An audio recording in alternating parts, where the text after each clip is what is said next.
Hello and welcome to this short video where I'm gonna show you how to get a watch face that you've created on the Zepp Watchface Maker onto your watch. There have been some confusions when I did my research on how to do this. I recently got a Amazfit GTS 2 Mini, and I started to create my own watch face, or better, I tried in the beginning, and stumbled upon some difficulties, and I just wanted to show you how you can get the watch face onto your watch. So let's just assume that you've already created a watch face in the Watchface Maker. I hope you can see this address. It's watchface.zepp.com, and there you have to create an account and then create your watch face.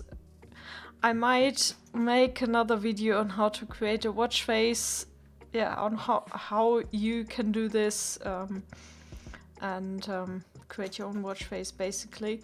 But in this video it's going to be how you can get this onto your watch. And when you're in this screen and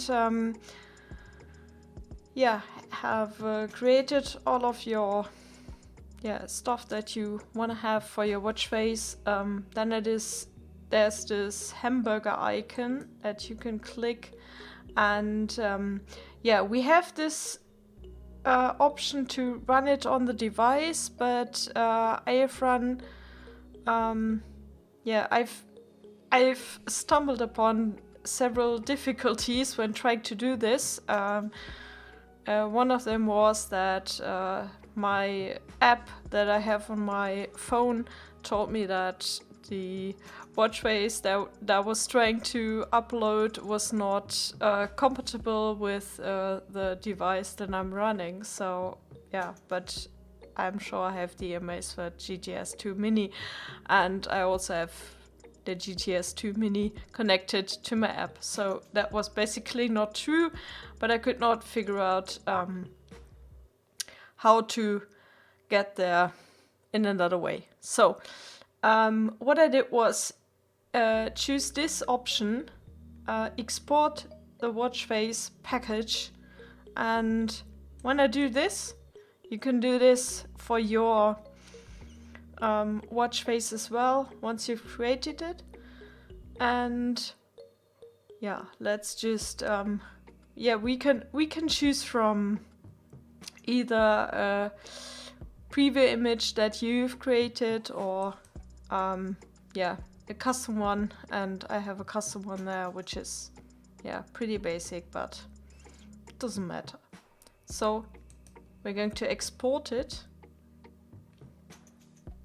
Takes some time, and then we can check out what we've downloaded here. So I've opened this file in WinRAR now, and what I'm gonna do is extract this file, and then we are gonna see what contents are inside. So now that we've extracted the file, we have one folder, and that was a bit quick. Now if we click into the folder, we find one manifest.json, which is responsible for a bit of structuring that is concerned with the watch face. And then we have this not pronounceable named file, and we are gonna extract that one as well. And then what we get is another folder. And once we open this, we find this source.bin file inside.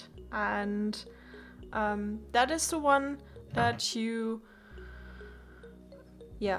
can upload to your watch. Now there are different apps that you can use for doing this. For the iOS phones, there is this app called Amaze Tools, and for Android phones there is, I believe, Amaze Faces, something like that. They have different conditions, and yeah, they obviously didn't pay me to mention this, but yeah, you can use this to upload your custom watch face. If there are any problems, I experienced some problems also when uploading my watch face, that there were some elements missing, but these are other topics that I might get to in a later video. So yeah, if you use this source.bin, if you've extracted this one from the original ZAB file, then you are good to go. You can upload this to your watch and test it before you actually submit your watch face to any of the sites that are known to accept these watch face uploads. Okay, thank you for watching, and yeah, have fun with your own watch face that you've created for your watch. Have a good time. See you maybe in the next video. Goodbye.